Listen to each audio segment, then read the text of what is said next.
everyone, my name is Rebekah Whittaker. I live in Portland, Oregon with my husband and my 2-year-old son, Jackson.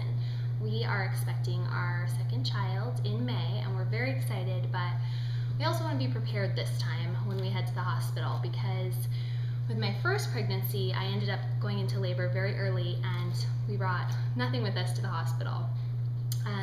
I went into labor almost 6 weeks early and my water broke in the middle of the night. My husband thought that perhaps I had lost bladder control, so he got up and changed the sheets and went right back to bed. And I continued to leak all around the house for about 30 minutes until we decided to go to the hospital.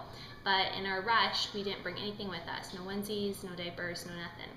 So this time we have our bags packed already. We're all set to go. And on top of the regular necessities, there's a few extras that I think I'll really need at the hospital. So to start, shower cap. In my first labor, I found it helped a lot to take several hot showers in a row, but my hair kept getting wet and that was a bit annoying. So this time I'm going to have a shower cap with me, $1 at the Dollar Tree, good bargain.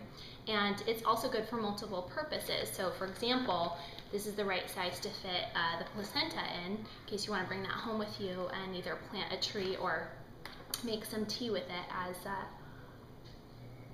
it's very common in my part of the country. So this is good for multiple purposes, very cheap. Number two, this is a lifesaver, Swadomi. It wraps up the baby and very cozy and tight.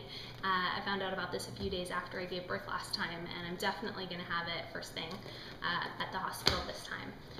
Because otherwise you're going to have to read a book like this, which is very complicated, and who wants to do all that reading before you give birth. So $12, quite a bargain. Babies R Us. And speaking of Babies R Us, my next item, also very critical, a nipple shields. This came in handy last time because my son had trouble latching on, and this helped me breastfeed. So definitely bringing this with me to the hospital, and definitely bringing a case. That way I won't be leaving this around, on the coffee table when I get home, which I didn't do last time, but just it's a good idea. Sanitary. And then, of course, gotta bring these. So the first several hours of labor are not a lot happening, so you might want to be entertained a little bit, so you gotta bring your reading. And I never like to be out of the loop on what's happening with Brad and Angie. There's minute-by-minute updates all the time with them, so I want to make sure I bring this and I don't get behind on my reading.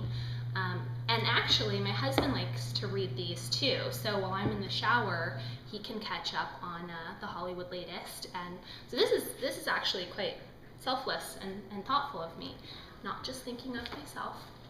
And lastly, in case the showers don't work and the epidural doesn't work for some reason, I will have my Enya birth mix. So this is my just in case secret weapon.